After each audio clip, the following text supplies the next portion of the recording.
Olá,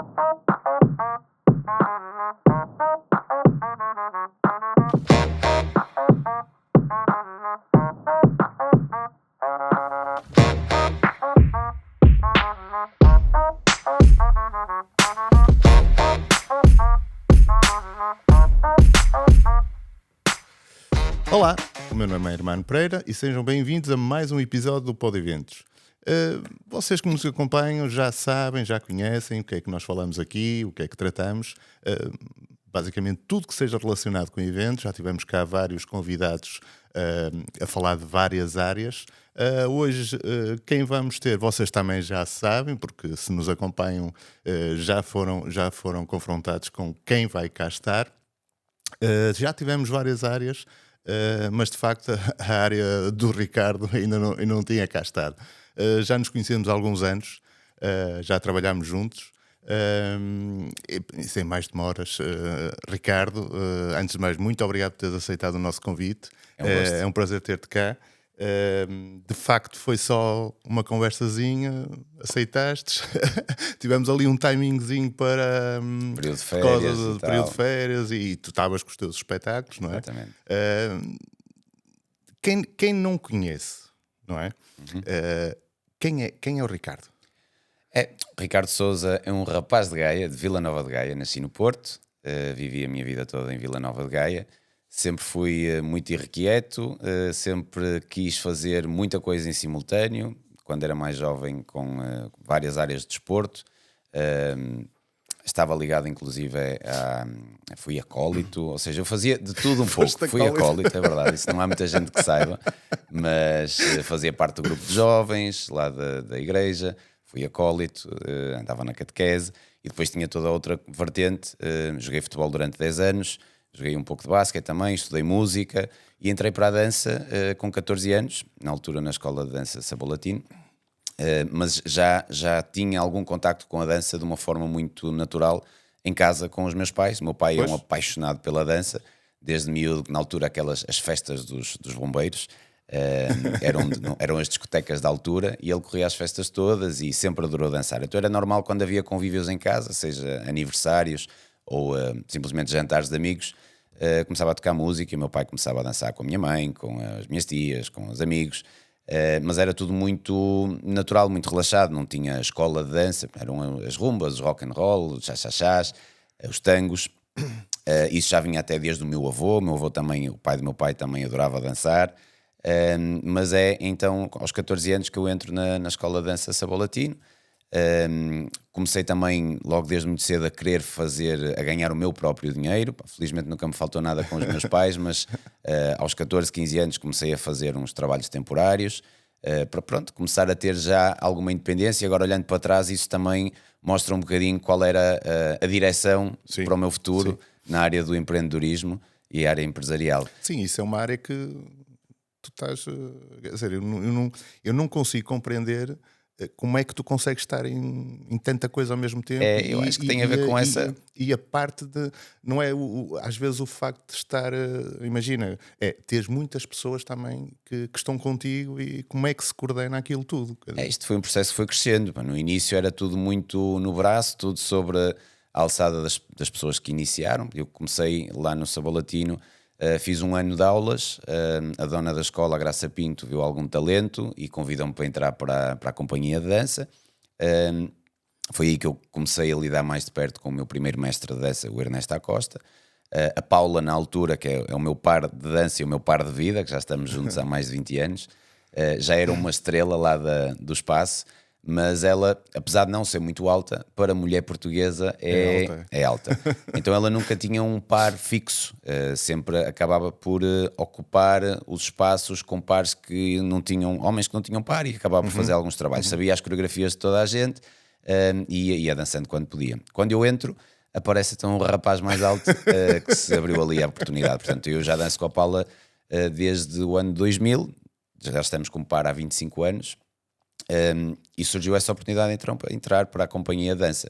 Passado 2 anos também abriu-se uma oportunidade para desenvolver um projeto enquanto professor, dentro de um estilo que não havia aulas na altura, Kizomba. Hoje em dia toda a gente já ouviu falar de Kizomba, mas naquela altura Kizomba era basicamente para as comunidades PALOP e quem já tinha vivido de alguma forma em África. Portanto, encontrava-se nas discotecas, algumas cá no Porto, muitas em Lisboa, mas não havia o ensino dessa modalidade. Então eu tive a oportunidade de conhecer o mestre Pechu, em Lisboa, é um angolano, que foi ele que começou todo este movimento.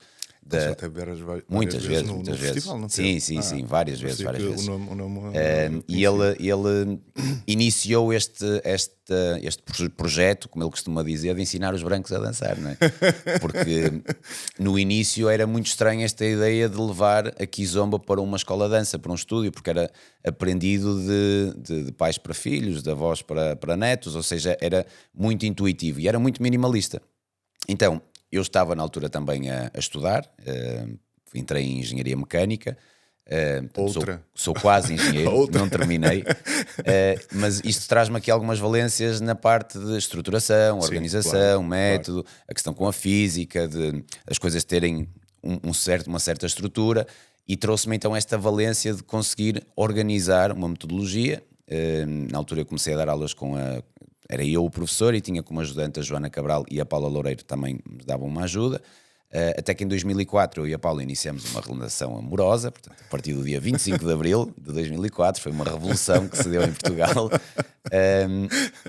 Começamos a trabalhar mais afincadamente e a Paula entra como um elemento feminino que é muito importante numa dança à par, para ter esta componente também para as followers, mais técnico. Então a partir daqui começa a nascer aquilo que vem a tornar depois a Afro-Latin Connection. Nós ainda estávamos no Sabor Latino. Mas antes disso, a Afro-Latin Connection é o quê? Isso é o que surge depois, eu sei. Como uma marca que acaba por ser uma companhia de dança e uma escola de dança. Mas inicialmente começa por surgir a Paula e o Ricardo, que saem do Sabor Latino, querem iniciar o seu projeto. Nós queriam a tal escola. Queríamos uma marca. Nós sempre, desde o início, pensamos isto tem que ser alguma coisa maior do que nós. Então não vai ser Paula e Ricardo Escola de Dança ou Paula e Ricardo Dance Company. Queremos criar algo que possa ser depois levado por outras pessoas também, e que isto possa abranger... Uma marca. Exatamente. Portanto, é muito engraçado agora olhar para trás, porque há muitas tomadas de decisão que não foram conscientes, mas estavam alinhadas com aquilo tudo que se propõe a chegar hoje em dia. Então nós em 2005 estávamos de férias no Algarve, em casa do David Gallegos, que era o mestre das aeróbicas da Paula, porque a Paula estava muito relacionada com o fitness, foi campeã nacional de aeróbica e tudo mais, e era a vida dela, era professora de aeróbica e de diferentes modalidades dentro do fitness. E recebemos a notícia que o Ernesto ia sair do Sabor Latino e nós também tomamos a decisão que iríamos pôr fim àquele ciclo e iniciar algo em conjunto. O nosso primeiro espetáculo como Paula e Ricardo, até fora do Sabor Latino, acaba por ser em Espanha, porque o David arranjou um trabalho numa discoteca que era La Barracuda, acho eu, na Isla Cristina, e que nos permitiu fazer um espetáculo. E ele é que nos aconselhou, vocês têm que arranjar um nome, não pode ser só Paula Ricardo, tem que ser um nome, uma marca. Então o primeiro nome que surge é RP Connection Move, que era RP de Ricardo e Paula, e Connection, porque nós tínhamos muita conexão um com o outro, e foi a primeira forma como nos apresentamos. Quando chegámos ao Porto, achamos que, nós gostamos de ritmos africanos, gostamos de ritmos latinos, e temos muita conexão um com o outro, gostamos de fazer misturas entre as coisas, fusões, e daí surge o nome Afro-Latin Connection. Então, quando nós chegamos cá, começamos por dar aulas, abrir o nosso primeiro espaço de aulas no ginásio Total Fitness, em Faria Guimarães, e aí nós começamos a desenvolver turmas num espaço, numa sala alugada em determinados horários da semana. Fazemos uma primeira festa, na altura no Shot Bar, na Madalena, portanto ainda não havia Mushima. Sim, recordo.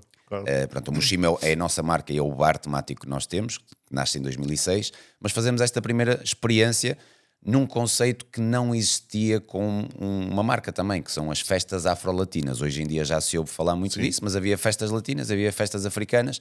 Nós, como tínhamos estes dois mundos, decidimos criar essa festa.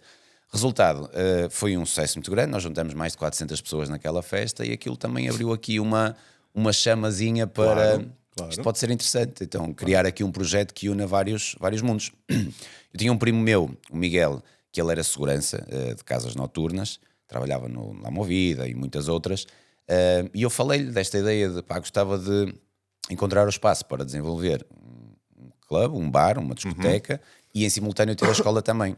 E surgiu então a oportunidade de irmos visitar um espaço na Zona Industrial do Porto, na rua Engenheiro Ferreira Dias, que era já um bar, era uma discoteca que estava montada, e nós dissemos, ok, estava disponível.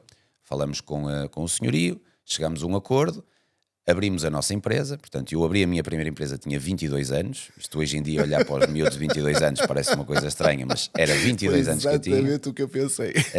E era eu, a Paula e mais um sócio, que é era um amigo da faculdade, também de Gaia, que é o Carlos, que nós chamamos o Calu.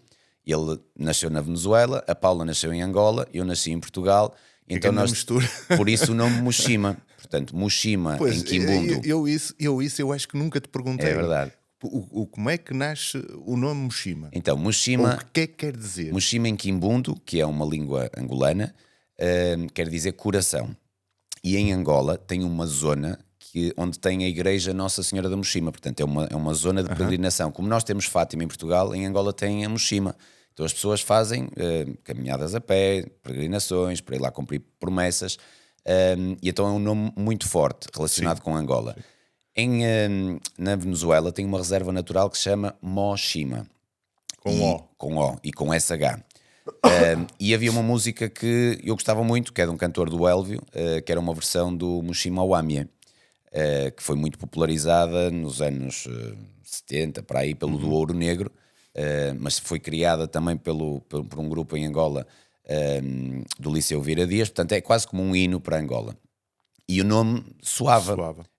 Coração, paixão, entrega, vida.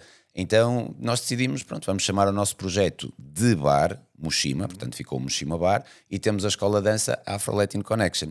Falando aqui um bocadinho de números, isto já na altura foi um risco muito grande. Portanto, nós, miúdos, eu e o Calu, 22 anos, a Paula a trabalhar com uma vida super estável em ginásios, porque ela trabalhava nos vários ginásios, nos principais ginásios de cá do Porto.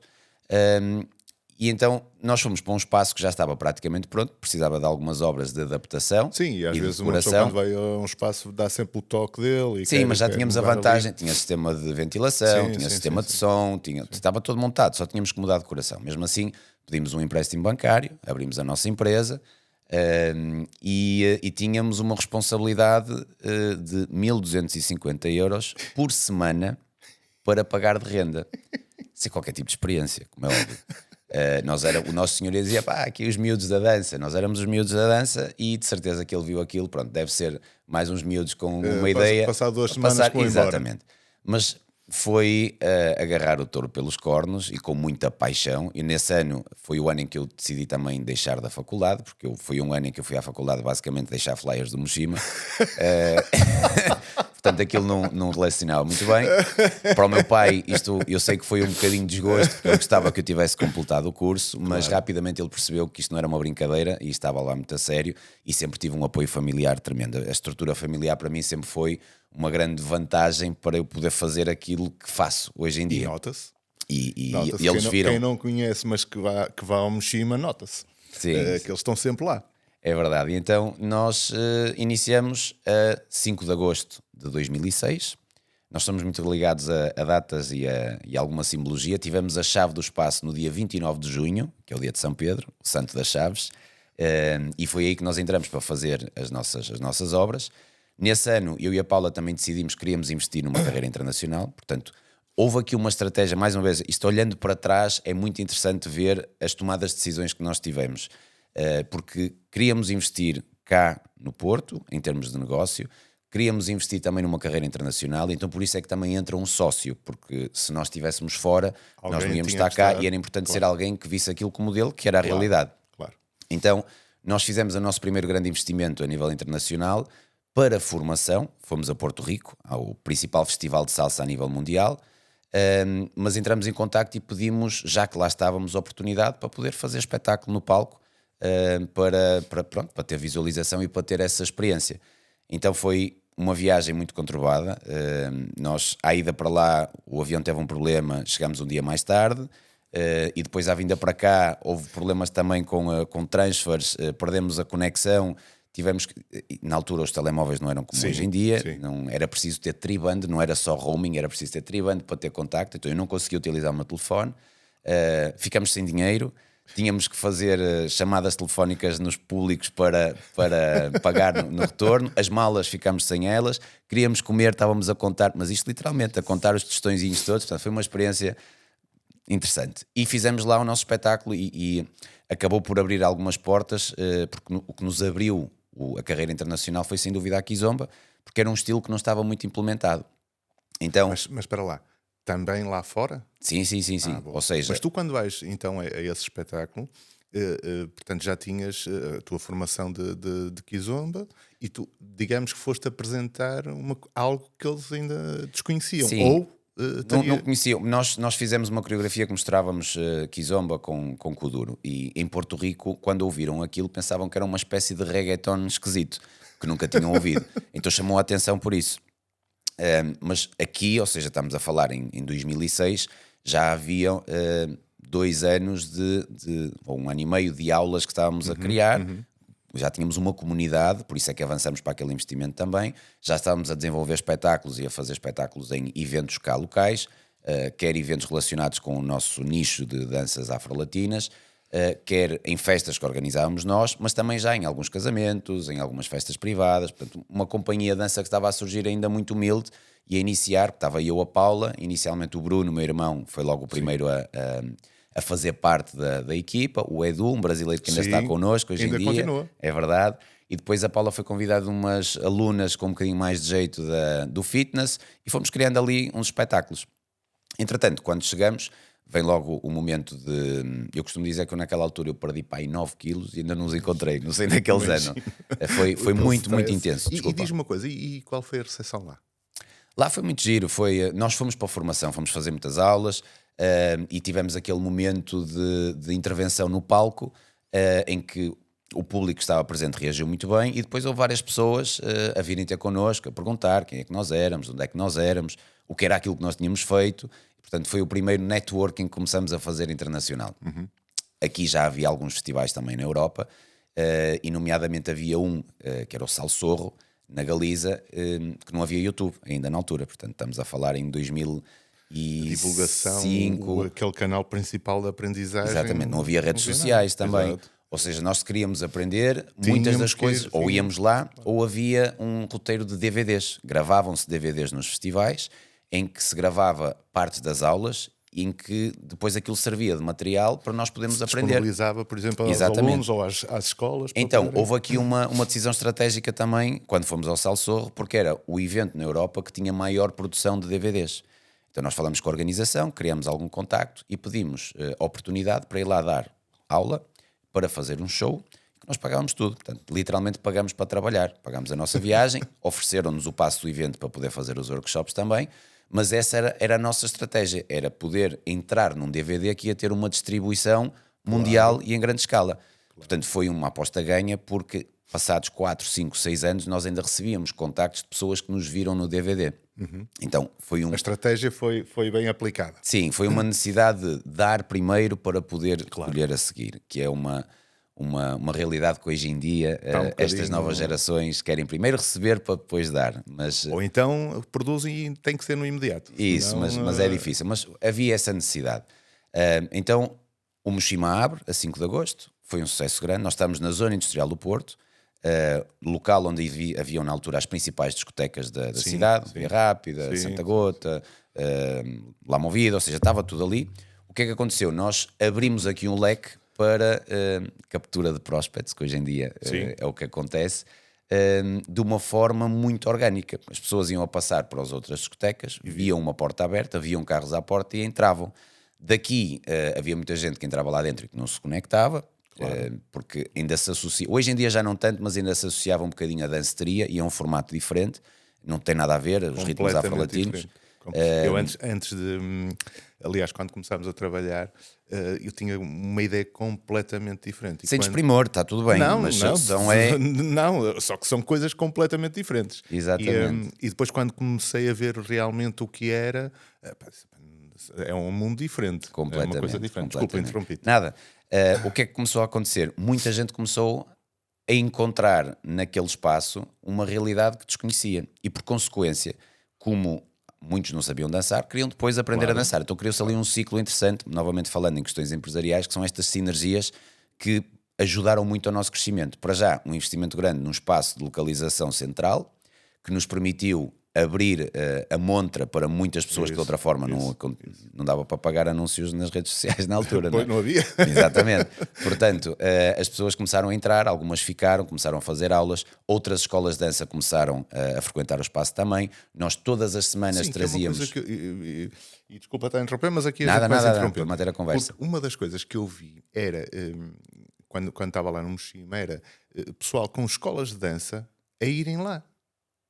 Estás a perceber? Sim, coisas sim, que sim. às vezes tu não vês noutros negócios. Que é, imagina, se tu estás a vender bolos, eu não vou lá comprar bolos porque estou a alimentar-te. Sim. E ali apercebi-me que havia outros instrutores, outros porque tem tudo a ver com a relação que se cria. Claro. E o espaço que se cria também como montra. Ou seja, desde o início que nós quisemos muito separar, apesar de ser no mesmo espaço, e é difícil porque são as mesmas caras, os mesmos donos, uma marca é o Mochima Bar, que é um espaço para toda a gente, seja dançante ou não dançante, e de que escola for.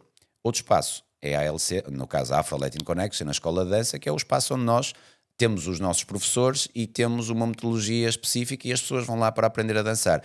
E sempre incentivamos, se tiveres possibilidade, disponibilidade de tempo e disponibilidade financeira, se podes fazer aulas noutras escolas, perfeito, isto tem que se criar movimento. Mas nós todos os fins de semana tínhamos espetáculos, quer de artistas internacionais, quer nacionais, e os nacionais normalmente tinham as suas escolas de dança, e dávamos espaço também para um workshop no início de noite, onde os artistas internacionais abriam ali uma possibilidade de aumentar também o acesso às novidades de lá de fora, e por outro lado, os professores locais também terem uma montra, ou seja, nós próprios disponibilizávamos ali aquele espaço a pagarmos, portanto não era só uma troca de serviços, pagávamos para irem lá prestar os seus serviços, mas terem um espaço também para fazer a divulgação dos seus serviços, ou seja, daí é que havia esta liberdade também de interação e integração de outras escolas sem o receio de, claro que existiam escolas e continuam a existir, que têm o medo de roubar os alunos e então não vão para lá. Mas criou-se ali quase como um templo, porque era um espaço que nós semanalmente tínhamos pessoas que vinham desde a Corunha até Leiria, porque não havia mais nada. A partir daqui começa-se a abrir depois um espaço para outras pessoas poderem criar os seus negócios. Começou a haver em Aveiro, começou a haver também na Galiza, começou a haver em Braga, então começou-se a criar aqui esta rotatividade. Mas, ou seja, este mundo das danças afro-latinas... Esses negócios parecidos ou sim. Abriram espaços porque perceberam que isto realmente era algo que poderia funcionar enquanto negócio. E em vez de haver pessoas que vinham se calhar 1 ou 2 vezes por mês ao Mochima, poderiam ter um espaço local em que semanalmente poderiam também pôr em prática. E criávamos depois intercâmbios uns com os outros. Nós íamos aos espaços deles, eles vinham aos nossos. Se trazíamos um artista internacional que era mais caro, fazíamos uma divisão. Na sexta está num, no sábado está noutro e repartíamos custos. Portanto, esta ideia de sinergias desde o início que está muito presente. E foi-se desenrolando. Em simultâneo começou então a nossa carreira internacional. Aos bocadinhos, portanto fomos começando a viajar mais para a Espanha, porque havia vários eventos. Começou a surgir um primeiro evento na Polónia, no meio dos festivais internacionais de dança. Mas que tipo de eventos? São festivais. A primeira vez que nós fomos à Polónia foi um weekend intensivo. Nós éramos os únicos professores contratados e durante um fim de semana fomos dar formação aos polacos dentro da área da Kizomba, Tarraxinha, Semba, musicalidade, e foi um fim de semana intensivo connosco. Estivemos lá sexta, sábado e domingo, estávamos a dar aulas durante o dia, à noite fazíamos espetáculo e estávamos na festa para dançar socialmente com as pessoas. Portanto, esta foi a nossa primeira ida fora daqui da Península Ibérica. Porque em simultâneo, os festivais internacionais de salsa já existiam há muito tempo, mas só de Kizomba não existia. Começaram a aparecer workshops de Kizomba e espetáculos nos festivais de salsa. Portanto, a salsa tem aqui uma posição muito importante para abrir a porta para a Kizomba para o mundo. Já havia alguns professores primeiro dentro da área da Kizomba, nomeadamente o mestre Pechu e outros, os pioneiros, mas havia aqui uma certa dificuldade da comunicação. Por um lado, o idioma, porque ainda estavam a arranhar muito, como o Pechu diz, no inglês tribal. Nós tínhamos essa vantagem, falávamos inglês, falávamos espanhol, tivemos a dificuldade de aprendizagem de uma cultura que não era a nossa, então a empatia para descer ao nível de quem está a iniciar era muito maior e criámos um sistema progressivo. Então esse foi o nosso principal sucesso a nível internacional. Foram duas coisas: capacidade de comunicação, metodologia de ensino e palco, porque nós transformamos aquilo que era a Kizomba em espetáculo. Fomos muito criticados, porque, como podes ver, isto de africano à vista tem pouco, não é? Mas porque o pessoal Porque os primeiros vídeos que começam a surgir são dos espetáculos. Então os nativos, quem é do meio, dizem: mas isto não é Kizomba, estes brancos estão a fazer o quê? Sabes uma coisa que no outro dia vi? Que foi o... Como é que ele se chama aquele humorista? Rui Unas? Não. O Marco Horácio? Não, ele é angolano. O Gilmário Vemba. Gilmário Vemba. Sim. E num set dele, num texto, ele estava a dizer que não, isto, os portugueses a dançar aqui, isto não é Kizomba, isto lá é uma coisa, aqui é outra, vocês mudem o nome, não sei o que mais. Ou seja, um bocadinho aquilo que tu agora estavas a... Porque a realidade é que o que nós fazemos em palco não é Kizomba. Nós fazemos um espetáculo que tem influências de Kizomba e de outras coisas. Então definimos muito bem a diferença entre palco e social. Entretanto, começam-se a perceber o que é que nós estamos a ensinar, o que é que nós estamos a passar, e começa a haver aqui uma integração e uma aceitação e um respeito pelo nosso trabalho de uma forma natural. Demorou o seu tempo, mas isso, quem está a iniciar processos pioneiros tem sempre essa dificuldade. Então nós continuamos com este processo de carreira internacional, a começar, cada sítio que íamos, conhecíamos mais pessoas que organizavam também eventos e começávamos a contratar, e como eu estava a dizer, começam a surgir os festivais de Kizomba. Em 2008 surge o primeiro, que é o África a Dançar, associando uma competição internacional de Kizomba. E aonde? Em Lisboa. Organizado pela PMP, que é uma empresa de eventos muito conhecida em Portugal. Sim. Deve ser das maiores na área da animação artística, do Paulo Magalhães. Nós fomos como professores, fomos como júri da competição. Esse ano o meu irmão, o Bruno, com a Mafalda, foram campeões, portanto foram campeões mundiais de Kizomba, foram os primeiros. E isto, mais uma vez, abriu portas para que outras pessoas percebessem que um festival de Kizomba poderia ser algo que teria pernas para andar. A partir daí surge um outro em Lisboa, que é o Like, em Varsóvia, que é o Warsaw Kizomba Festival, em Madrid o Sensual Dance, em Paris... Nós fomos pioneiros? Em Portugal é o primeiro festival internacional de Kizomba como formato só dos ritmos africanos. Na Europa? Na Europa, depois no mundo. É que começou a... O primeiro do mundo é cá em Portugal. Ok. Fomos pioneiros. Sim. Sabes que Portugal, principalmente Lisboa, é quase como uma capital da Kizomba na Europa. Sim. Por toda a relação que nós temos. Sim. Então, naturalmente, existe um turismo próprio de pessoas que vêm regularmente a Portugal para aprender e para dançar. Vêm para cá só para isso. Muito para Lisboa, mas cá no Porto nós recebemos muitas pessoas estrangeiras que vêm para fazer formação e para desfrutarem das festas com pessoas de cá. Para além dos festivais que nós organizamos. Estou a falar durante o ano todo. Sim. Há pessoas que, inclusive, têm a possibilidade de trabalhar em home office e mudam-se para Portugal a trabalharem no país deles remotamente para poderem ter mais contacto com esta realidade. Há todo um movimento. Então, como nós estamos neste início...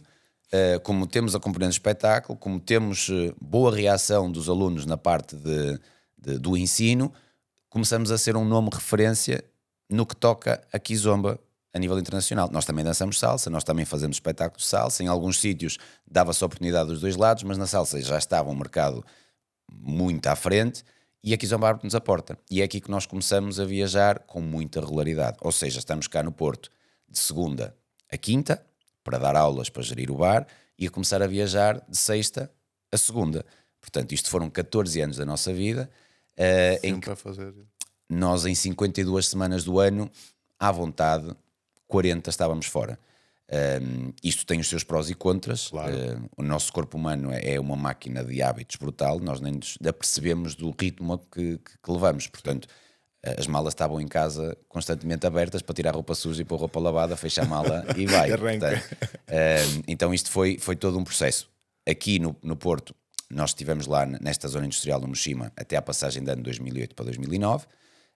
Tivemos um azar porque, sem conseguir comprovar, mas dava para perceber, nós fomos roubados pela nossa empregada de limpeza. Tínhamos o dinheiro muito contado à justa, porque éramos muito apaixonados. O Calu, o meu sócio, fazia caixa, a Paula fazia bar, eu fazia DJ, um tio fazia a porta, mais uns primos faziam o bar, ou seja, estava tudo em família e nós estávamos Estava muito controlado. Em cima de toda a parte operacional, mas com pouca gestão financeira e empresarial. Não tínhamos essa valência. E era praticamente pataca ganha, pataca gasta. Aquilo era trabalhar para conseguir pagar todas as despesas e com pouca almofada de oxigênio financeiro. Quando isso acontece, associado depois a outros fatores, nós temos que tomar a decisão de deixar aquele espaço. Pois. E na zona industrial, na mesma, abrimos um outro espaço só como escola de dança. Tínhamos supostamente 3 estúdios, porque 2 deles tinham uma porta de correr que possibilitava ficar em 2 estúdios ou um estúdio grande. Fizemos um business plan, abandonamos esse espaço, começamos a fazer festas Mushima em espaços diferentes, no Blá Blá, na nossa própria escola, porque precisávamos também desse incoming extra para conseguir suprir as necessidades toda. A renda que nós pagámos ali era muito alta. Mas o business plan foi feito para 3 estúdios, mas nós na realidade só conseguimos ter 2, porque aquela porta acusticamente não foi bem feita e nós não conseguimos ter 2 aulas em simultâneo com essa divisão. Long story short, há uma pessoa que começa a aparecer muito na nossa vida. Primeiro no Mushima antigo, ele com a namorada era cliente regular, era dos primeiros a chegar, sentava-se na cadeirinha, no banquinho dele na mesa e estavam ali a noite toda a beber um Red Bull e um ginger ale. Não dançavam, eles adoravam o João Paulo. Eles adoravam aquele ambiente. Pelo menos daquilo que eu me lembro dele, era muito assim. De vez em quando lá ia fazer um pé de dança. Mas encontraram ali um espaço que se sentiam bem, gostavam do ambiente e que há uma altura que pedem para fazer uma aula privada, fazem a primeira aula privada connosco, começam-nos a acompanhar. Nós fomos para Lisboa para uma entrega de prémios relacionados com a dança, o Portugal Dance Awards. Eles foram os únicos que vieram connosco a acompanhar-nos para estar lá. Ou seja, começa a haver aqui uma relação. E há um dia que eu lhe falo, porque ele é engenheiro civil, eu lhe falo daquele problema acústico. E ele diz-me, ok, eu vou trazer aqui uns engenheiros para ver se consigo resolver isto. Entre vai um engenheiro e outro engenheiro, eu fui lá fora fumar um cigarro. Portanto, eu digo que este negócio surgiu por causa de um cigarro. E sem saber muito bem porquê, comecei-lhe a abrir o meu coração e a minha mente a dizer aquilo que nós estávamos à procura. Um espaço com estas características, com estas condições, para fazer isto, para fazer aquilo outro. Ele disse, deixa-me fazer uma chamada. E ligou para uma obra que ele estava a tomar conta, na Madalena, em Vila Nova de Gaia, e disse, olha, eu tenho que te mostrar um espaço. Eu fui lá com ele, foi no dia que eu tive o meu carro, foi o primeiro dia, ele foi a primeira pessoa a andar no meu carro, e entramos no espaço que ainda estava em obras, um edifício com 4 frentes, numa zona industrial, tinha 3 pisos, todo amplo, 1000 metros quadrados de área coberta, na zona de cima com vista de mar. Eu fiquei apaixonado por aquilo, a entrar num espaço em que tu sentes casa. Liguei para a Paula, liguei para o Calu, eles tinham que ir lá ver aquele espaço. E, ou seja, o João Paulo apaixonou-se pelo nosso negócio, não percebia nada de dança, mas percebe muito de negócios. Então criámos ali um casamento muito interessante, mais uma vez as sinergias. Nós trouxemos todo o nosso projeto para ali, para aquele espaço, fundamos a Demais, espetáculos e eventos, portanto, Demais quer dizer Dance Music Activities and Enterprise Synergies, West Synergies para nós é sempre muito importante. Éramos os 4 sócios, eu, a Paula, o Calu, os 3 sócios iniciais, mais o João Paulo. Iniciamos ali todo o processo, uma loucura, portanto, tu conheces o espaço e percebes que aquilo é enorme. É um mamute, não é? É enorme. Se nós inicialmente tínhamos uma renda semanal de 1250, nós passamos para um caminhão de uma responsabilidade mensal à ordem dos 40 a 50 mil euros para trabalhar com dança, não é? Sim, que supostamente é um negócio que não dá para fazer vida. Ou seja, avançamos com todo o processo. Se já havia trabalho antes, agora mais trabalho há, mas muita dedicação, muita paixão. O que trabalho internacional começa também a ir cada vez mais forte. Estamos em 2010. O Calu, nosso sócio, mudou de prioridades, teve uma bebé linda.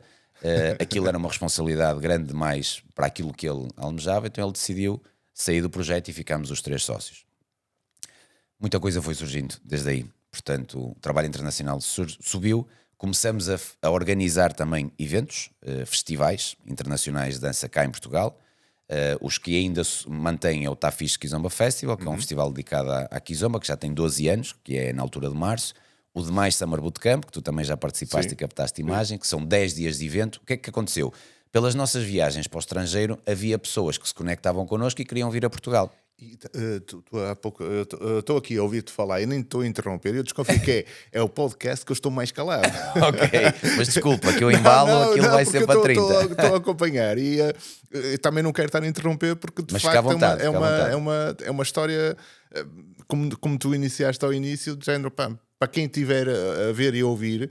é encorajador e é ao mesmo tempo da pessoa perceber a quantidade de obstáculos que surgiram e as pessoas conseguir, quando fazem algo com alma, com coração, que de facto as coisas podem resultar, não é? Sem dúvida. Só depende de nós. E aquilo que tens estado a falar tem sido... eu tenho estado a ouvir só e... Eu estou a dar bastantes detalhes. Desculpa, era isso que eu te ia perguntar. O Tá Fixe, tu disseste que começou há quantos anos? 12 anos já. Há 12 anos. Sim, 12 edições, portanto, isto foi em 2012, foi mais de 12 anos, mas nós tivemos aqui 2 anos de pausa por causa da bendita pandemia, não é? E o Demais Summer Bootcamp começou primeiro, porque é um evento de 10 dias de verão, em que nós temos atividades de praia, atividades gratuitas mesmo para a própria comunidade, fazemos festas em diferentes sítios. Eu depois vou deixar na descrição os links todos para vocês acompanharem. Quem não conhece, vá ver, porque de facto uma coisa é o Ricardo estar aqui a falar e vocês não terem a noção do que é, e portanto nós vamos deixar os links na descrição para vocês irem ver e perceberem o que é ao fim e ao cabo todo aqueles festivais, não é? E o projeto que ele tem. A maior parte das pessoas pergunta, mas isto é cá em Portugal? Sim, cá em Portugal. É isso que normalmente o pessoal não percebe. Não tem noção. Ou então fica com aquela sensação de isto não foi cá organizado, porque isto, olha para isto não existe cá em Portugal, não se consegue reunir isto. E o que é um facto é que tu, para os teus festivais, vem gente de todo lado. Todo mundo. Quando estava no Tá Fixe, principalmente, via lá pessoal de todo lado. De todo lado. Porque isso era o resultado das nossas viagens, porque nós já corremos o mundo todo. Eu costumo dar o exemplo de 2015, em julho, que foi um mês, acho eu, mais atrofiante em termos de sistema com fusos horários. Nós, no mesmo mês, nós fomos para a China, no fim de semana, viemos para o Porto, fomos para a Índia, viemos para o Porto, fomos para a Rússia... Não foi da Rússia, fomos para a Austrália, viemos para o Porto e depois tivemos o Demais Summer Bootcamp. Ou seja, isto foi... Era o normal. Chegaram ao festival, estavam completamente... Mas tu nem te apercebes, tu entras numa rotina tal que tu nem te apercebes. Aqui, e como é óbvio, com a Paula na minha vida, nós cuidamos muito do nosso corpo e da nossa saúde e da nossa alimentação, mas porque eu tenho uma Paula na minha vida, porque se não tivesse eu já devia de estar não sei onde. Mas isto para dizer, entretanto perdi-me no raciocínio, mas estava aqui a falar. Estávamos a falar do festival e eu interrompi-te na altura para te perguntar há quanto tempo é que estava o festival. Ao viajar, as pessoas queriam também vir cá conhecer, e então por isso é que nós criamos estas estruturas. Em simultâneo, nós começamos também a criar projetos de palco. 2007 é o primeiro ano em que nós fazemos um espetáculo de 1 hora e qualquer coisa num teatro produzido por nós, que foi o Espírito da Dança, em que juntamos vários colegas profissionais da área, Gladys e o Oscar, tango argentino, que também conheces, o Ernesto Acosta, que foi o nosso mestre, o Nuno e a Rita de Braga, o Nelson e a Carla de Braga também, a nossa companhia de dança, que na altura éramos 8 elementos, e criamos um espetáculo, o Espírito da Dança, e a produção foi toda nossa. Alugamos o auditório, que foi em Oliveira de Douro, preparamos os bilhetes, preparamos o espetáculo, fizemos o sitting das pessoas. Portanto, toda a estrutura de criação do espetáculo foi feita por nós. Eu acho que esse espetáculo... Não foi esse que tu gravaste? Não, foi outro. Ou seja, o que é que aconteceu? Foi uma primeira experiência e uma semente para aquilo que acontece hoje com os nossos espetáculos do Casino, que entretanto já lá vamos chegar. Sim. Produção própria, pagou-se, está tudo bem. Nós entretanto depois fomos fazendo outros. Em 2015 foi um ano marado, nós abrimos uma escola em Braga, portanto tomamos essa decisão de fazer a experiência... Uma sucursal. De abrir uma sucursal, juntamente com o Nuno e a Rita, de Braga, portanto era ALC Dance Studios, foi quando nós mudamos o nome de Afro Latin Connection para ALC, que são as siglas Dance Studios, porque o Afro Latin direcionava muito para os ritmos afro-latinos, e nós queríamos uma escola mais multidisciplinar, nomeadamente para as urbanas, para o balé, para o clássico, para os miúdos. Então há aqui uma mudança de marca, de logo e de nome para tornar a marca mais comercial para multidisciplinar. Abrimos a escola em Braga, mais uma doideira, não é? Para trás e para a frente, anda para um lado, anda para o outro. Iniciamos um projeto internacional que chamamos de World Hug Dance Project. Qual foi a ideia? Professores, coreógrafos conhecidos, internacionalmente de diferentes áreas da dança, eu e a Paula na área da Kizomba, e explico a nossa parte para ser mais fácil. Nós criamos uma coreografia, gravamos essa coreografia a ensinar passo a passo em vídeo, dividido por partes, arranjamos treinadores pelo mundo fora, normalmente são professores de dança com as suas próprias escolas, eles compram essa coreografia, compram os vídeos, aprendem a coreografia e ensinam aos seus alunos que fazem esse negócio de seguida, cobram aos alunos que quiserem cobrar. Claro. A coreografia fica pronta e eles podem apresentar onde quiserem e monetizar da forma como quiserem. Portanto, tem aqui um projeto coreográfico dentro da escola associado a uma marca internacional e nós depois organizávamos meetings, ou seja, juntar as várias equipas de todo o mundo num sítio único para dançarem todos a mesma coreografia que aprenderam à distância. Fazemos a primeira edição na Expo Nor, em 2015, que foi um evento espetacular, mas um flop financeiro, porque na minha ideia foi, não, se as pessoas fazem parte do projeto, elas têm que ter acesso a este festival. Então, nós tínhamos, 1000 e qualquer coisa de pessoas, mas basicamente 700 pessoas não pagaram nada para lá estar. Alugar Expo Nor, todo o equipamento, para pagar aos professores, artistas, viagens, toda a logística, os perdíamos, ou seja, um festival com uma envergadura muito grande, com uma fatura muito grande, e levámos no pelo. Portanto, foi um prejuízo. Foi uma aprendizagem. Foi uma aprendizagem grande, que nos serviu para muita coisa. Mas este projeto foi uma cena brutal. Nesse primeiro ano, eu e a Paula tínhamos 98 pessoas em palco em simultâneo de 7 países diferentes. No segundo ano éramos 148 pessoas, eram 12 cidades diferentes, que nunca tinham estado todos juntos. Tivemos 1 hora para fazer uma passagem, um ensaio, e eu lembro-me daquilo, ainda me arrepiam os pelos, aquela energia, toda a gente a entrar no palco, toda a gente a fazer a mesma coisa. Foi um projeto brutal. E tinha vários professores conhecidos do nosso panorama que tinham também os seus projetos, mas fazia tudo parte desta...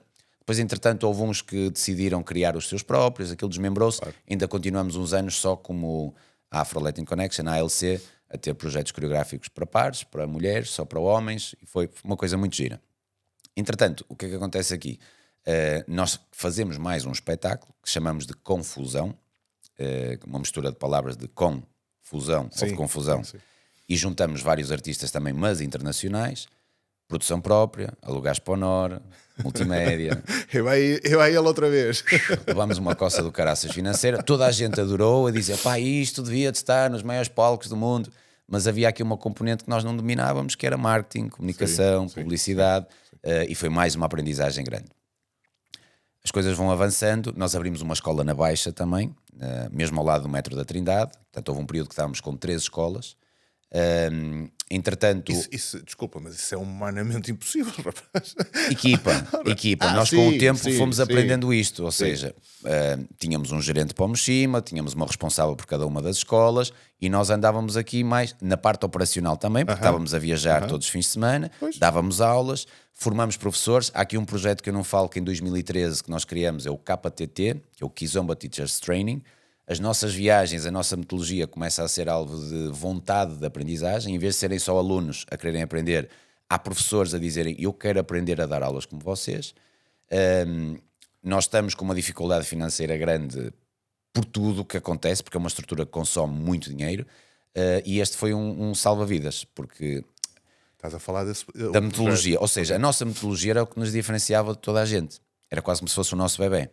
Então é aqui que se abre a primeira vez na nossa cabeça esta ideia de vamos monetizar o nosso conhecimento, não com receio de nos estarem a usurpar e utilizar aquilo que nós fazemos, mas passar a informação em condições, criar um produto que realmente tem muito valor, as pessoas vão poder valorizar e isto até vai ajudar a disseminar marca.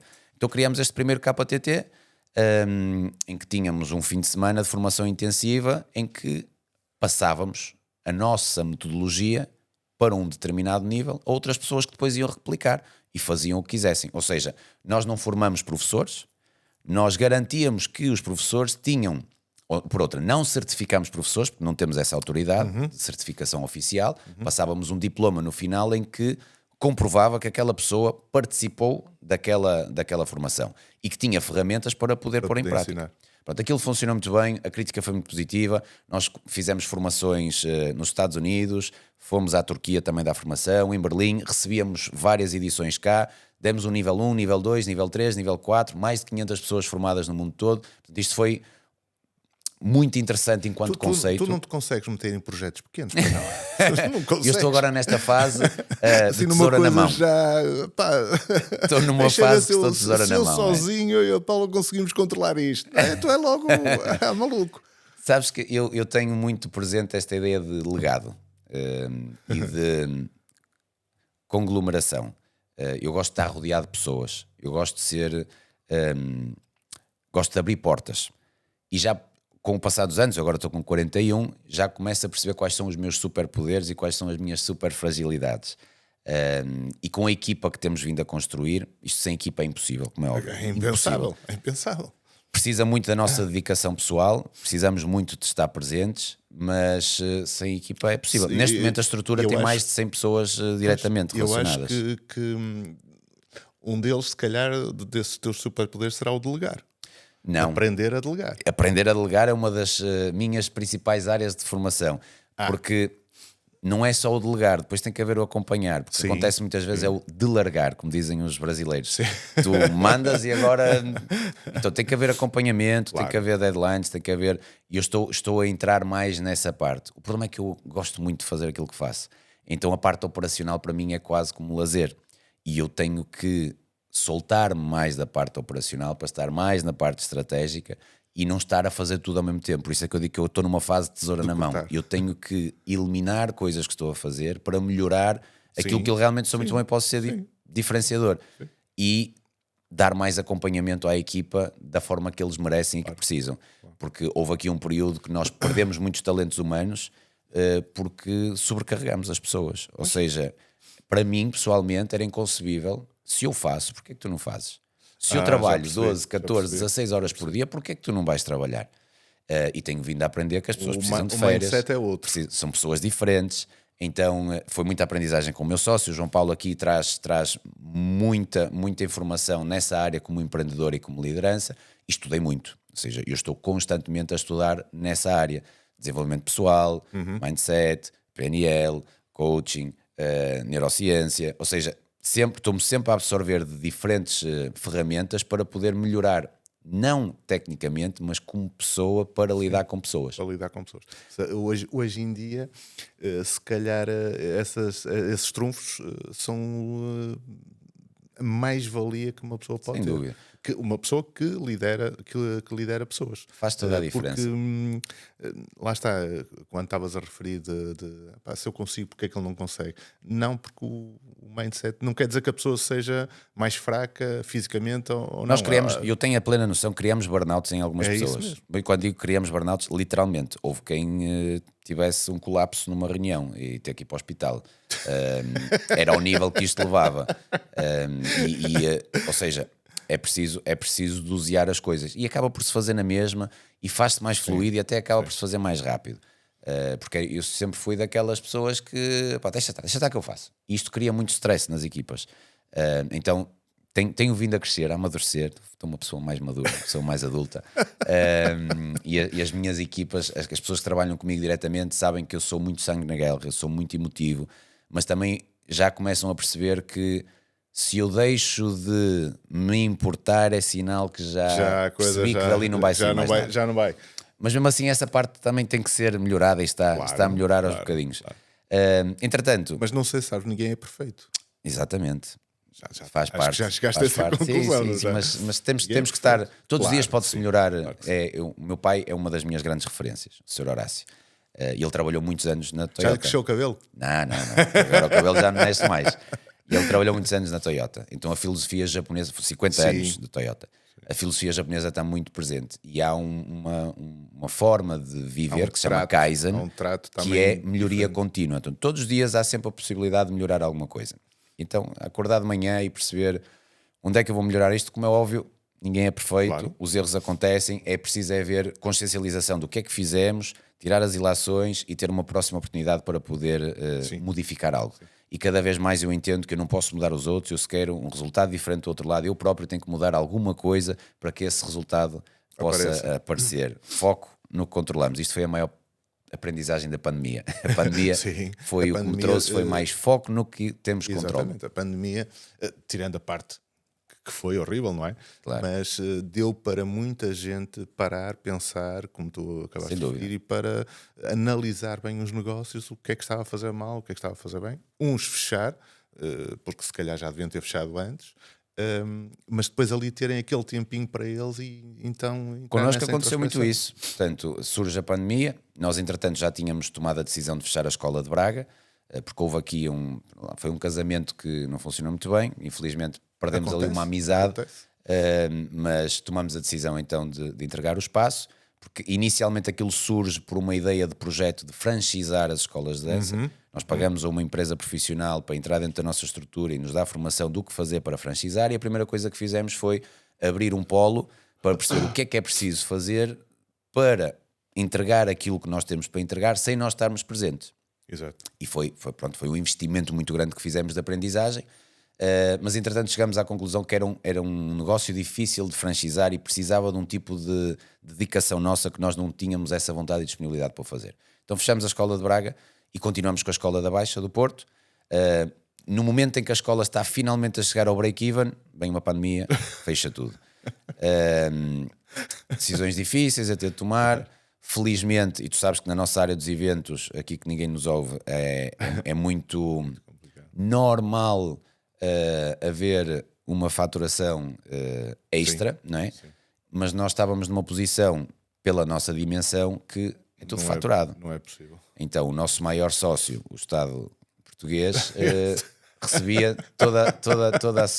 tudo aquilo que tinha direito. O que é que isto fez? Numa altura de pandemia nós conseguimos ter acesso a alguns apoios, porque quem pagou durante tempos de ouro, depois naqueles momentos teve acesso, e houve muitos colegas na área dos eventos que não tiveram direito a nada, porque na realidade eles nunca fizeram nada, não é? Exatamente. Então isto foi um abre-olhos também para muita gente. Muitos, e desculpa interromper, e uma vez que pegaste nesse assunto, houve muita empresa a surgir pós-pandemia.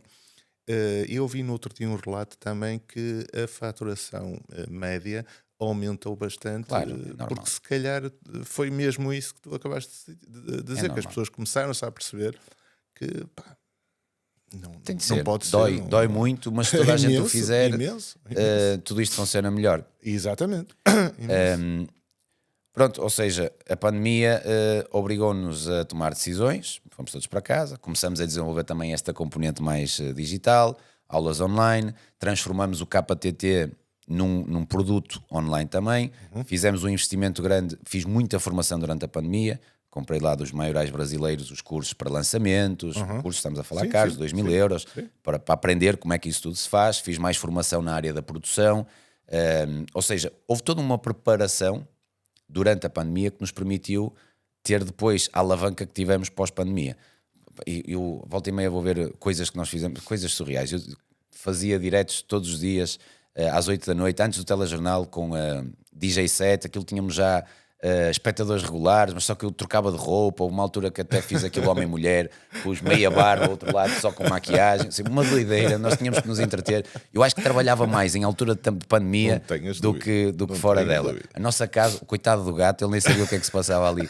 Aquilo parecia um circo, era sofás que iam para o lado, aquilo misturava tudo, andei a estudar sobre música, a Paula só ouvia aqueles estalidos, som, 1, 2, teste, para perceber como é que aquilo podia eliminar latências, ou seja, tu sabes perfeitamente o que é que estou a falar, mas foi autodidata, a aprender com YouTubes, a comprar cursos, a fazer aulas, sem ter um acompanhamento direto. Por isso, comecei a escrever um livro também. Mas isso dá-nos um traquejo grande, sem dúvida, tão grande, que a pessoa depois acaba por ficar preparada para coisas que lhe venham a acontecer e acaba por resolver problemas e nem sabe de onde é que aquilo veio. Mas como é que eu fui buscar este...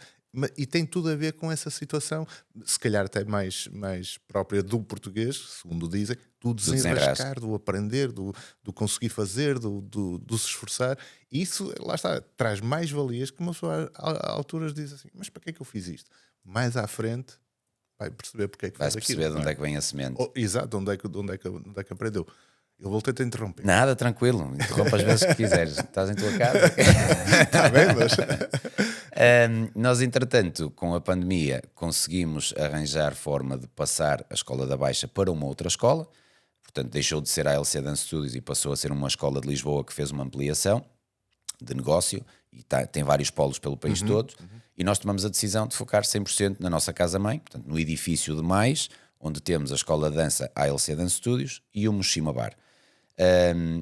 Toda a formação que fizemos levou-nos a tomar uma decisão também de terminar a nossa carreira internacional. Ainda tínhamos alguns contratos fechados, fizemos a primeira viagem, foi para a Croácia, logo após a pandemia, nos primeiros momentos que se começa a viajar.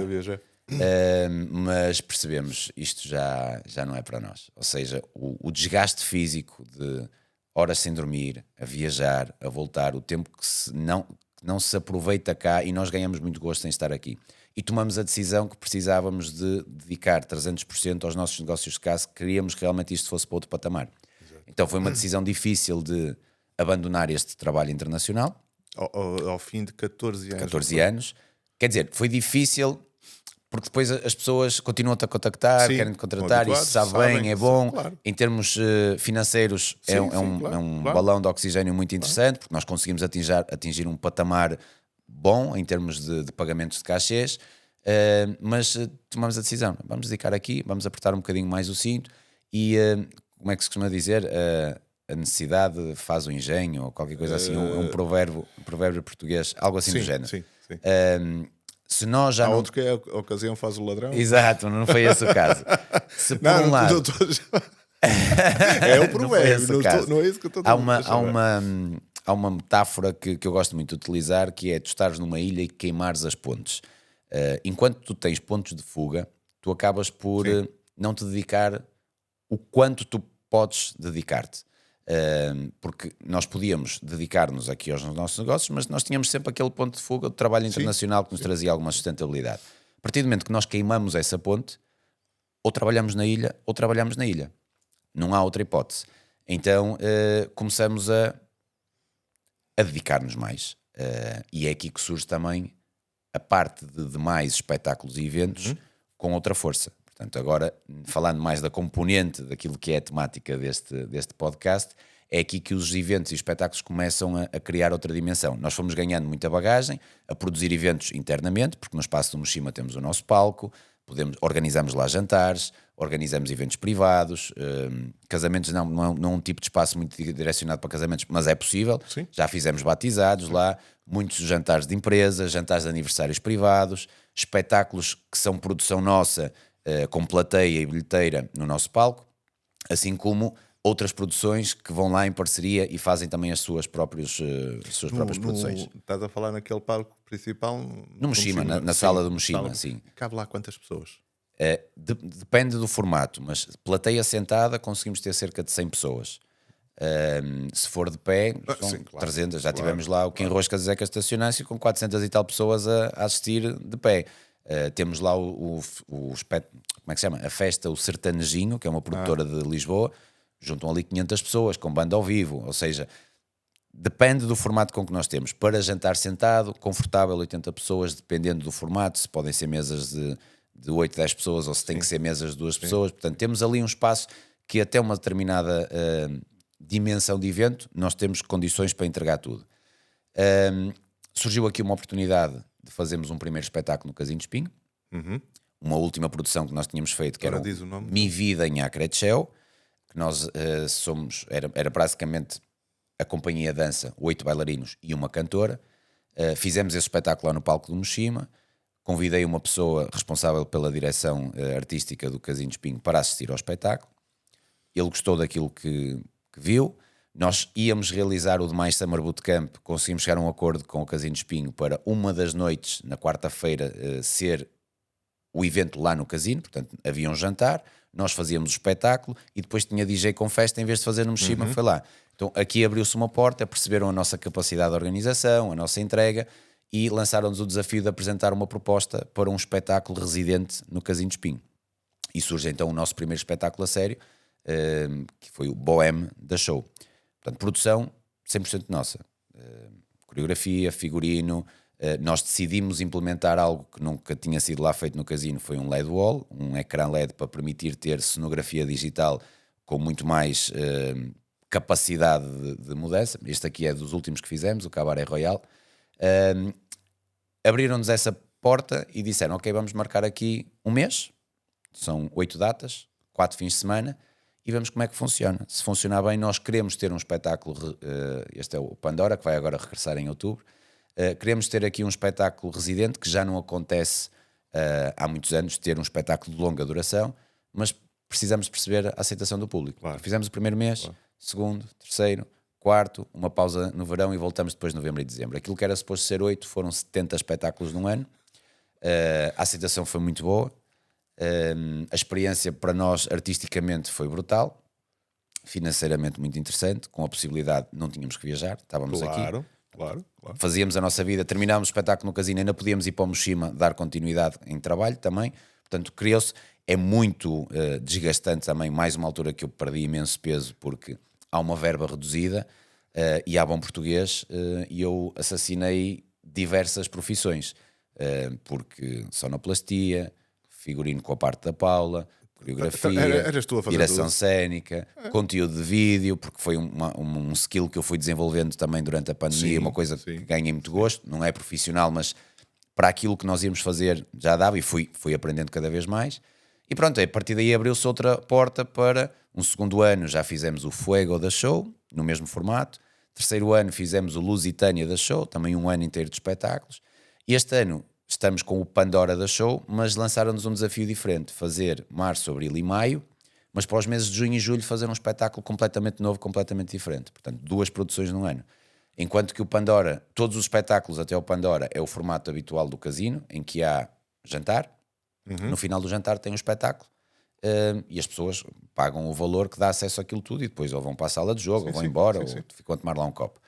No Cabaré Royal, eles queriam uma coisa diferente, então eu lembrei-me de lhes propor um espetáculo mais ao estilo dinner show, que acontece lá fora, inspirado no Lio de Ibiza, no Millionaire no Dubai, ou seja, casas de espetáculo no formato dinner show, em que é toda uma experiência desde o momento da entrada até ao final. Em vez de ser jantar, espetáculo, o que é que acontecia? Já tínhamos umas bailarinas a fazerem a recepção das pessoas para entregar um welcome drink, tudo já numa personagem definida, e criámos uma ideia de interatividade em que existiam cartões com símbolos, e 5 símbolos diferentes, e cada símbolo tinha uma experiência ou uma tarefa, e as pessoas, todos os clientes que chegavam, tinham que pegar num cartão, que aleatoriamente ia sair um determinado símbolo. Eu estava como MC, tínhamos um saxofonista a fazer a recepção e os bailarinos, durante o início da recepção de jantar, circulavam pelas mesas a dar as boas-vindas às pessoas e a pedir para mostrarem qual era o símbolo que tinha saído. Mediante o símbolo havia umas frases já pensadas em que os bailarinos sussurravam às pessoas qual a frase relacionada com o símbolo para tentar antecipar e criar aquele mistério, o que é que iria ser, mas sem desvendar. E dividimos o espetáculo por atos. Pela primeira vez trabalhamos com uma banda ao vivo, 9 atos, desde a recepção, momentos de palco, música ambiente em diferentes formações, só cantor, piano, cantora, piano, quarteto de jazz ou full band. E aqui o que é que acontecia? Havia um MC que era eu, que fazia a parte de ligação entre todo o espetáculo. Durante o espetáculo ia desvendando os cartões símbolos. Por exemplo, havia um que era o Artista Royal. Quem tinha o cartão Artista Royal era convidado a subir ao palco para ter uma experiência de artista. Então a banda já estava pronta, tocava a música da Minha Casinha, de Chutes e Pontapés, os bailarinos entravam, eu fazia ali toda uma interação para as pessoas subirem ao palco, para elas se sentirem à vontade, para pensarem numa pose final, o público a aplaudir, ou seja, era um espetáculo muito, muito interativo. A banda começava, a malta começava a dançar, os bailarinos ajudavam, golpe final, pose final, toda a gente aplaude e iam para a mesa. Ou seja, o jantar não era tão monótono, era mais dinâmico. Aquele e depois terminava tradicional. com DJ, animação, festa. Tínhamos estamos a falar de quantas pessoas? Ou seja, o Pandora neste momento são 19 artistas. Somos 16 bailarinos e 3 acrobatas, artistas circenses. O Cabaré Royal éramos 9 bailarinos, uma cantora, mais uma banda com 5 elementos, mais um cantor. Portanto, aqui 16, 17 pessoas. Gerir esta gente toda tem os seus desafios, mas também tenho vindo a crescer. O Ricardo do Bohème é muito diferente do Ricardo agora do Cabaré Royal então, e do Pandora. A experiência que tu vais tendo a gerir o tem pessoal. sido um traquejo muito grande. Depois é muito interessante em termos de adaptabilidade, porque eu gosto muito de trabalhar no Casino Espinho, mas é uma estrutura em termos de palco que não é fácil. Tem pouco espaço de backstage, entrar e sair cenários é quase impossível.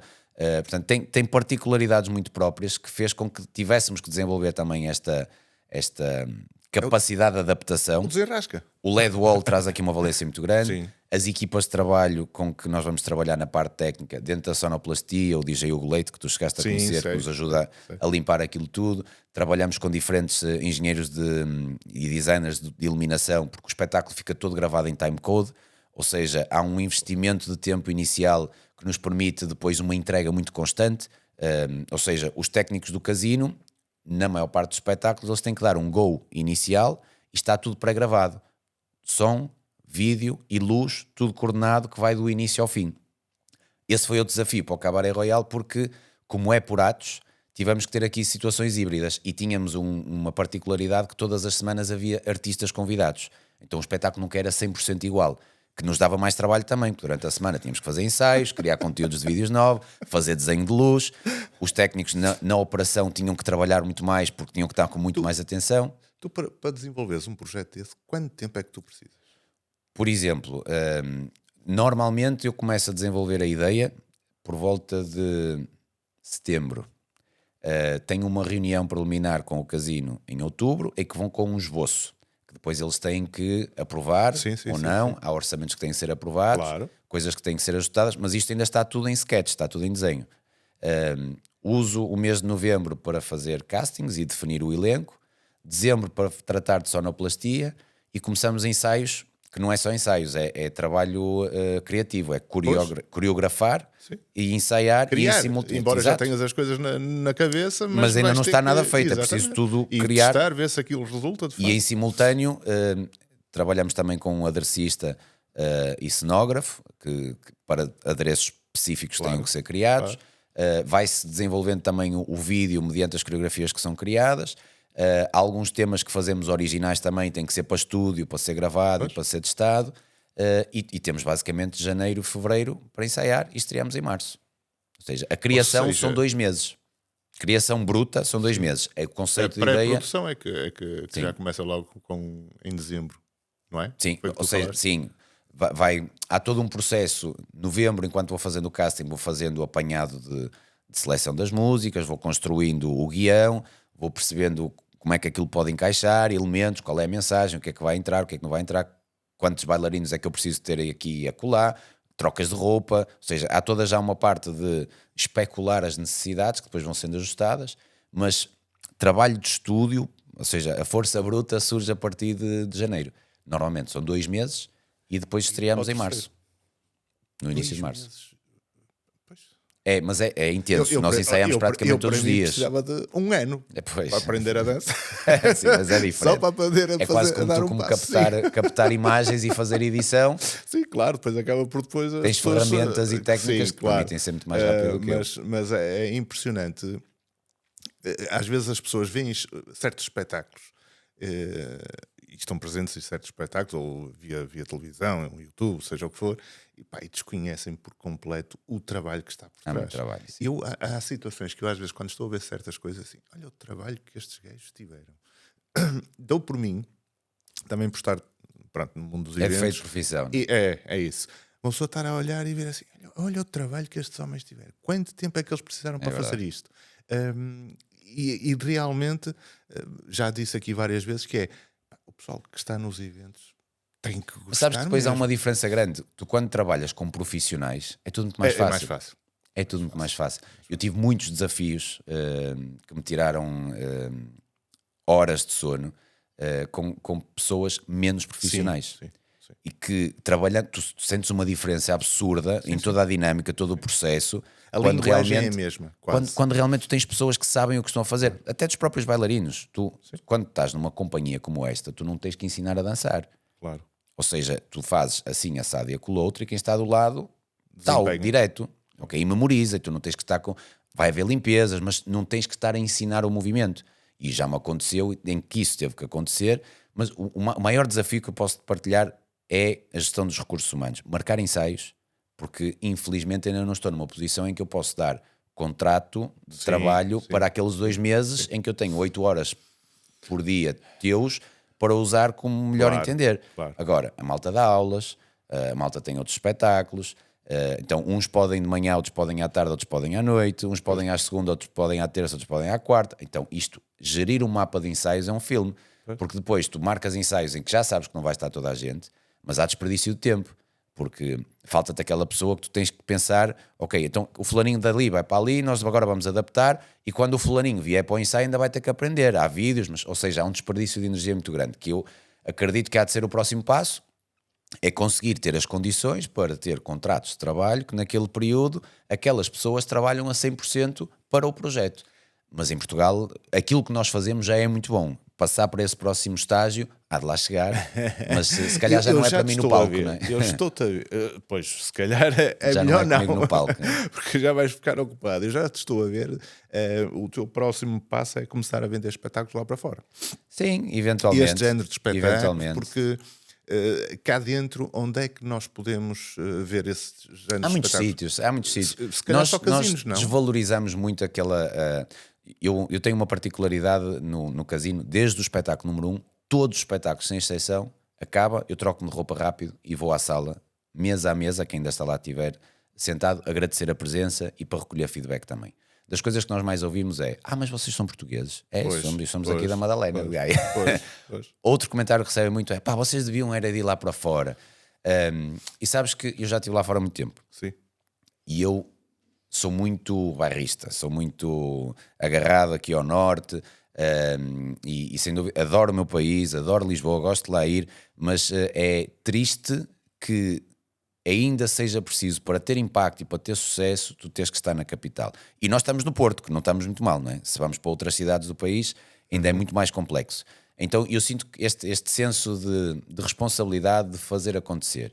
Se há pessoas que viajam para Nova Iorque para ir à Broadway e que viajam para Londres para ir ver os espetáculos lá também da zona dos espetáculos Piccadilly, se vão para Paris para ir ao Moulin Rouge e para ir aos cabarés, porque é que em Portugal nós não podemos ter também alguma coisa assim? Então isto é quase como um mote. Mas a minha pergunta meu. é esta: nós temos espaços, palcos adaptados para vocês poderem trabalhar? Temos. Não temos culturas, não temos cultura de ir ver espetáculos. Não é isso. Não há um sistema de estratégia cultural que permita isso acontecer. Os casinos são como que obrigados a investir em cultura.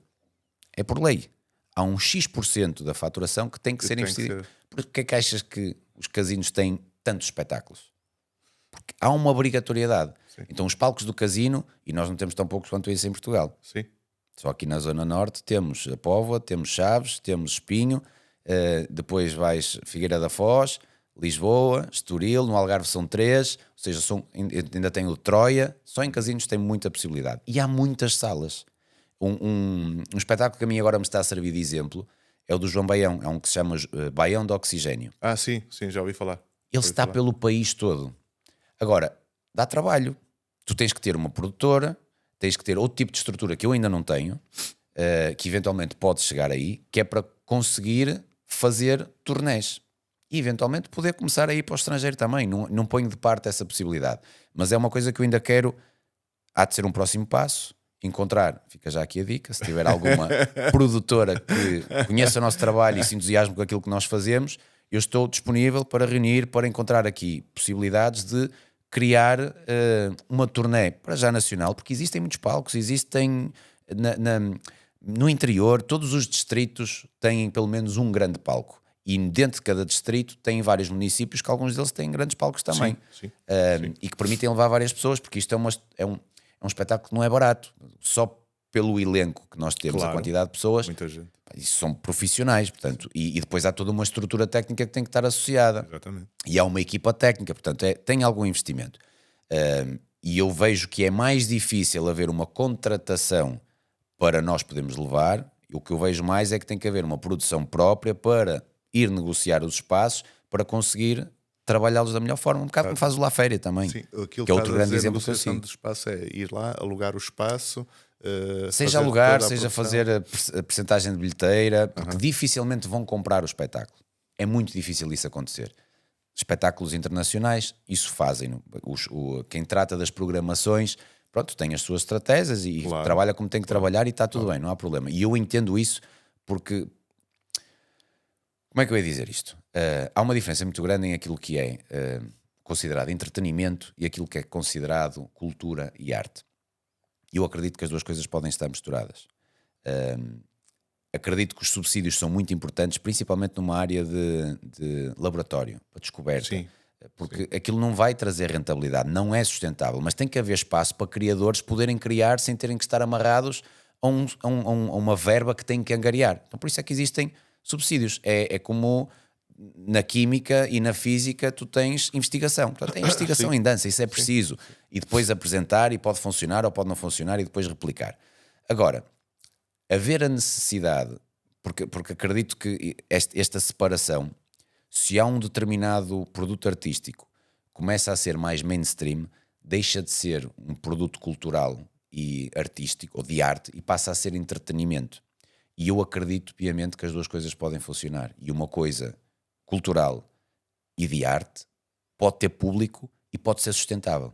Esta é a minha forma de ver as coisas. Se calhar vai haver muita gente que vai discordar, mas eu acredito que isto assim pode funcionar. O Pandora, por exemplo, nós aos bocadinhos temos vindo a transformar isso nos espetáculos do casino. É um tipo de espetáculo em que quem quer assistir só a entretenimento, show-off, luzes, figurinos, vídeo, espetacularidade, vai encontrar lá. Mas quem tem uma sensibilidade diferente para tirar camadas e entrar um bocadinho mais dentro, e encontrar contexto, e encontrar uma história, encontrar uma simbologia, é um espetáculo que também te vai permitir isso, vai-te permitir ir mais dentro e conseguires criar referências que não sejam só movimento por si só. Então é nessa linha de trabalho que eu estou muito orientado. Qualidade artística relacionada com algo um bocadinho mais. E dentro dos eventos corporativos agora, que é uma área que nós temos vindo a desenvolver mais também, nós entretanto fizemos um investimento novo, abrimos um espaço, uma loja dedicada só à parte de eventos e espetáculos, onde temos escritório. Finalmente posso ter um sítio onde sentar o rabo e trabalhar em condições, porque andava sempre pelos canos. Precisávamos de espaço para armazenar também figurinos e adereços. Precisávamos de um armazém. O Moshima, apesar de grande, já não chegava para aquilo tudo. São muitas produções, são muitas roupas. E por sorte encontramos um espaço 2 minutos a pé do Moshima, que era de uma empresa de multimédia, da Fórmula. Portanto, já tinha lá montado um ecrã croma profissional, que nos permite também fazer captação para os próprios espetáculos que estamos a fazer. Então isto, mais uma vez, é a cortar a ponte, porque nós acrescentamos aqui mais um custo, acrescentamos aqui mais uma responsabilidade, o que faz com que tenha que haver uma dedicação direta para que aquilo possa funcionar. E do mesmo a estratégia que nós fizemos a nível internacional, em que fizemos um primeiro trabalho que pagamos para trabalhar, dali surge mais 1 ou 2, tu vais, entregas o máximo e mais do que estão à espera, surge mais 2 ou 3, nós chegamos a uma altura que nós já tínhamos a agenda completa para o ano seguinte, principalmente pela recorrência, porque houve eventos que nós íamos a nível internacional todos os anos, já íamos há 8, 9 anos, então era difícil encontrarem datas para novos eventos para nós irmos. Isto também cria depois interesse, porque como é difícil alcançar, há mais pessoas a querer ir. Então, com isto dos eventos corporativos e sociais e privados cá, foi um bocadinho isso que aconteceu. Surgiram as primeiras oportunidades, entregamos mais do que aquilo que supostamente estão à espera, criamos sinergias e parcerias empresariais também, nomeadamente com uma que se chama Só Animarte, não sei se já ouviste falar. Eles são especialistas em personagens para eventos. Sim, sei. São muito bons, são espetaculares. O Tiago e a Joana. Criamos uma relação muito boa e ele tem componentes da empresa dele que nós não temos e nós temos componentes da nossa empresa que ele não tem. Então, em vez de andarmos aqui à Torre e à Massa, criamos quase como uma task force. Há eventos em que ele é contratado e contrata-me a mim para prestar o serviço. Há outros eventos que é ao contrário e há outros eventos que nós criamos em conjunto. Ou seja, é demais e a Sony Mart que estão lado a lado a produzir aquele evento. Que pode ser uma simples personagem, pode ser um espetáculo de temas que nós já temos preparados nas mais áreas diversas da dança, danças indianas, danças latinas, africanas, contemporâneo, tango, tudo o que possas imaginar em termos de dança, nós temos resposta para isso. Depois temos a componente circense, que temos um leque de artistas muito grande que são freelancers, mas trabalham connosco regularmente, desde aéreos, malabaristas, tudo um pouco. E depois temos a componente de músicos também, seja bandas, seja cantores a solo, seja instrumentistas a solo. Então há aqui vários trabalhos que nós fazemos de coisas que já existem e muitos que nós fazemos de fatos à medida, nomeadamente para eventos que têm um tema específico, com uma linha específica, e nós criamos a parte de animação artística especificamente para aquele evento e adaptado ao espaço onde vai acontecer, que tem sido agora a minha área de trabalho principal. Então quer dizer, tu arranjaste lenha para te queimar, tiraste a lenha, agora já estás a meter mais lenha. Sabes uma coisa que me dá um gozo bestial? Há uma das bailarinas, eu uso sempre este exemplo, que trabalha connosco, que ela tomou a decisão de ser bailarina profissional. Ou seja, ela não faz mais nada a não ser bailarina. Por norma, os bailarinos têm que ser professores e dão aulas de dança e fazem outras atividades para conseguir compor aqui a renda, porque se tu estás só como bailarino freelancer, só ganhas quando tens trabalho. E as aulas de dança pelo menos dão-te uma regularidade ao longo do ano. Mas ela tomou essa decisão e eu tiro-lhe o chapéu porque realmente é uma decisão válida e que faz todo sentido. Se treinou para ser bailarina, quer ser bailarina, não gosta de dar aulas, não tem que dar aulas. Perfeito. O que é que acontece? Ela basicamente passa o ano todo tipo bola de ping-pong. Vai para Lisboa, principalmente em Lisboa. E nós conseguimos lhe dar alguma estabilidade com os espetáculos do casino.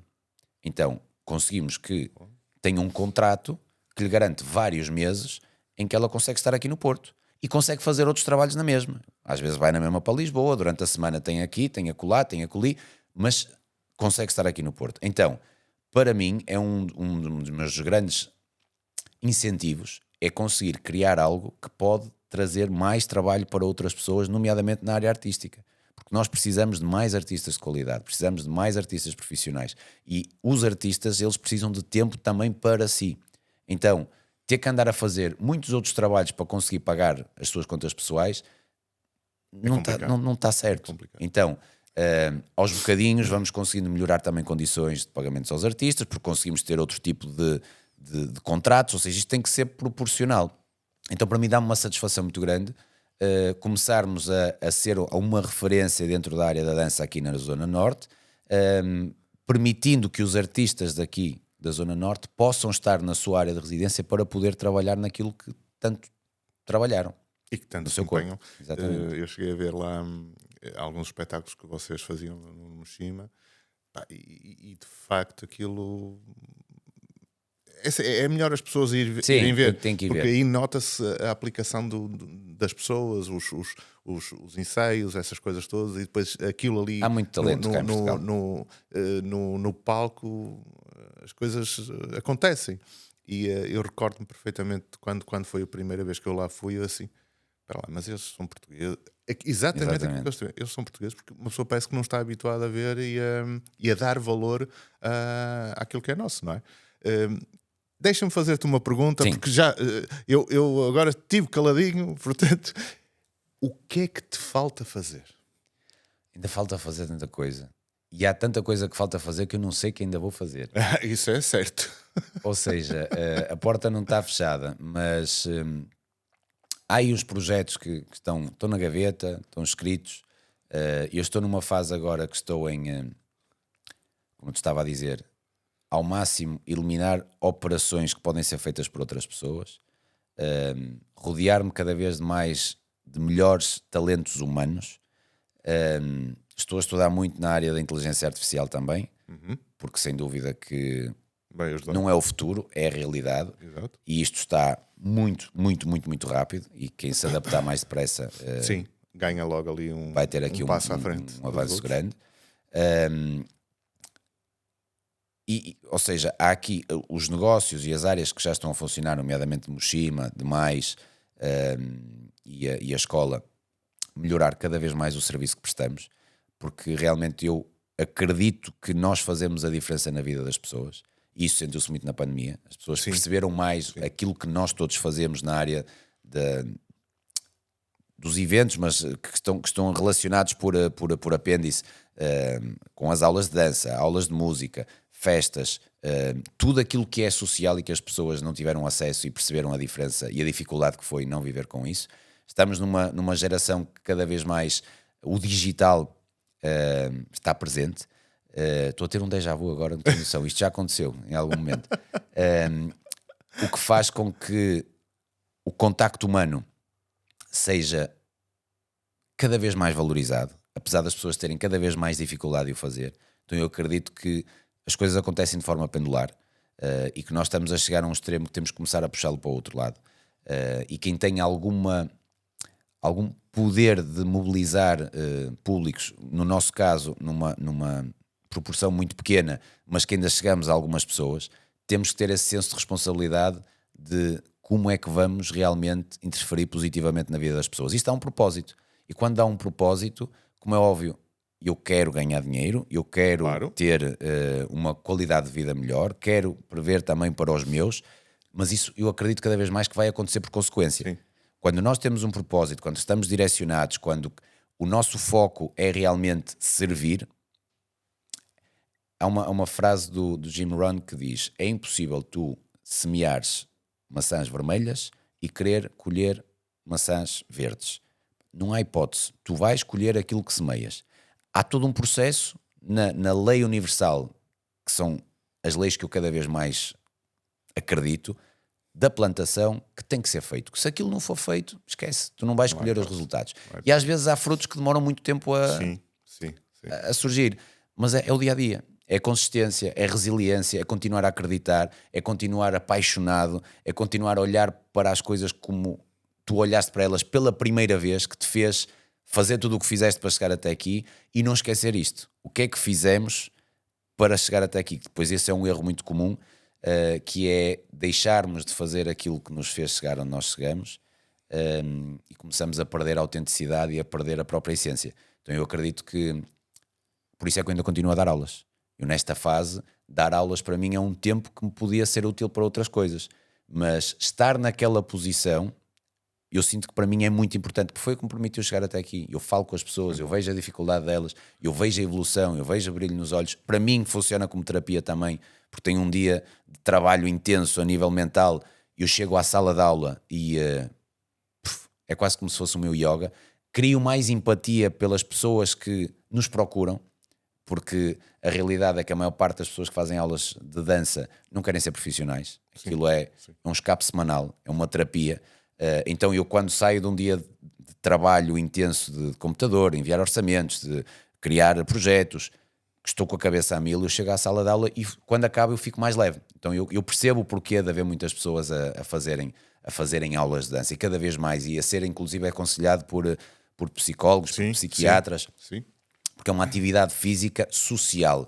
Tu estás em contacto com outras pessoas. O toque nas aulas a par é uma coisa brutal. Descargas energéticas, trocas de energias, nivelamento energético. Ou seja, é muito mais do que só a parte muscular e a parte estrutural. Vai muito para dentro. E que faz depois a diferença na forma como nós lidamos com tudo. Então, a escola de dança, conseguimos finalmente atingir a barreira dos 1000 alunos. Passamos 1000 alunos ativos, com aulas de segunda até sábado, temos 130 aulas semanais, desde os 2 anos de idade até aos crescidos. E é uma alegria ver aquele movimento todo e ver a transformação das pessoas. É a nossa missão na ALC, é ensinar a viver através da dança. Sem dúvida que a dança é uma ferramenta para as pessoas com diferentes características e diferentes vontades possam encontrar aquilo que pretendem encontrar ali. Salva vidas, literalmente, levando a um determinado extremo. Ricardo, foi o que eu te disse, foi o podcast que eu menos falei, portanto é fácil para ser host do podcast, é fácil, é ter convidados e pronto, e deixá-los falar, mas foi de facto, eu não estava a conseguir interromper porque é uma história magnífica. Eu acompanhei um pouquinho alguma dessa tua história. Há um projeto muito giro que nós vamos retomar, que tu fazes parte dele, da primeira edição, que foi o Unidos pela Dança. Lembras-te? Sim. Foi um projeto que nós criamos com o intuito de celebrar o Dia Mundial da Dança, trazer pessoas para o meio da dança, independentemente da escola que escolham. Juntamos várias escolas de dança com um programa, e tu fizeste o vídeo, foi em 2013, que ficou espetacular. Aquilo é impressionante. Aquilo no Art Club. No Art Club, aquilo, eu não sei quantas pessoas estavam lá. Foram mais de 1000. Eu não sei quanto. Aquilo foi impressionante. Sim. E tudo, tudo muito bem organizado. Saiu de um espaço, não sei o quê, e depois estava no meio a acontecer outra coisa. Depois é impressionante. E, inclusive encontrei lá um colega fotógrafo, que eu, quando olhei para ele, o que estás aqui a fazer? Ele, dança, tem e tal. E eu assim, impressionante. Ricardo, Foi um prazer ter-te cá. Igualmente. Obrigado pelo convite. Agradeço-te imenso por teres aceitado o convite. Como eu te falei, foi o podcast que eu menos falei, porque pá, a história é impressionante e vocês que nos estão a acompanhar serve para perceberem que o mundo dos eventos, tal como qualquer outra profissão, quer dizer, nada se consegue sem trabalho.